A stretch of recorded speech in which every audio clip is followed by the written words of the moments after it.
Paskirtasis premjeras socialdemokratas Algirdas Butkevičius tvirtina, kad nėra jokių užkulisinių susitarimų dėl 3 įtakingų darbo partijos narių teisinio imuniteto panaikinimo.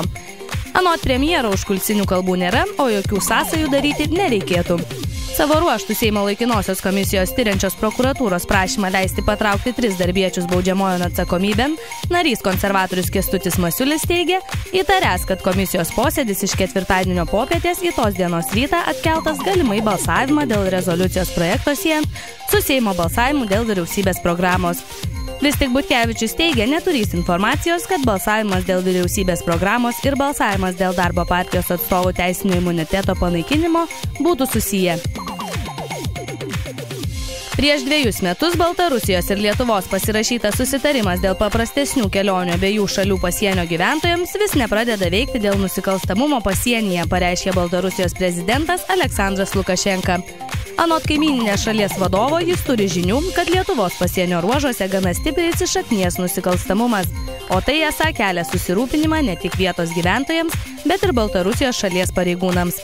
Gruodį Baltarusijos ambasadorius Lietuvoje Vladimiras Dražinas buvo pareiškęs, kad Minskas nori konsultacijų su naujaja Lietuvos užsienio reikalų ministerijos vadovybė dėl supaprastinto sienos kirtimo režimo.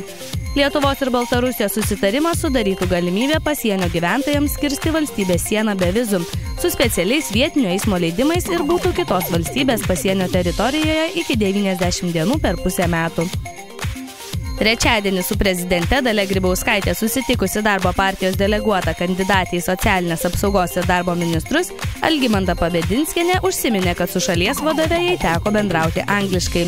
Po susitikimo su vadove kandidatė sakė mananti, esanti tinkama minėtoms pareigoms, tačiau ji nedrįso spėti, ar prezidentė pritars jos kandidatūrai į socialinės apsaugos ir darbo ministerijos vadovo poziciją.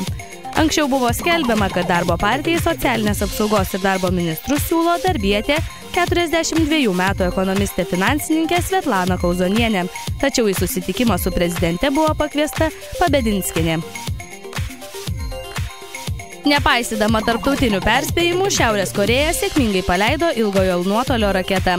Šiaurės Korėja teigia, kad raketa skriejo numatytą trajektoriją ir pavyko iškelti palydovą į orbitą. Jungtinės Amerikos valstijos patvirtina, kad objektas buvo iškeltas į orbitą, tačiau kartu su Japonija ir Pietų Korėja pasmerkė šį raketos paleidimą, kurį laiko ilgo nuotolių balistinių raketų bandymų. Savo ruožtų Japonija po raketos paleidimo kreipėsi į Jungtinių tautų saugumo tarybą, prašydama vėliau trečiadienį sušaukti jos posėdį. Šiaurės Korėja paleido raketą likus savaitę iki Pietų Korėjos prezidento rinkimų ir beveik praėjus metams po Šiaurės Korėjos lyderio Kim Jong-ilo mirties.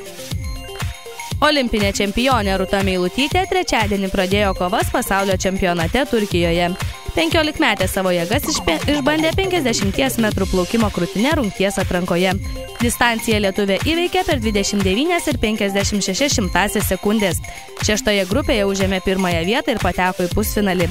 Tarp visų 65 dalyvių ji taip pat buvo greičiausia. Šis rezultatas yra naujasis pasaulio čempionatų rekordas, taip pat ir geriausias mūsų šalies istorijoje. Ričardas Berankis Jungtinėse Amerikos valstijose lieja prakaitą ir rengiasi greitai artėjančioms kovoms. 113 vietą pasaulio reitinge užimantis Lietuvos tenisininkas naują sezoną ketina pradėti jau gruodžio pabaigoje. Berankį ruoštis naujo sezono kovoms kvietė žinomi pasaulio tenisininkai Rodžeris Federeris, Markosas Bagdatis ir Ernestas Gulbis. Tačiau jų kvietimų teko atsisakyti. Po kelių savaičių treniruočių lietuvis kartu vyks į Australiją ir pradės naujo sezono kovas. 29 dieną lauks Brisbano turnyro kvalifikacija.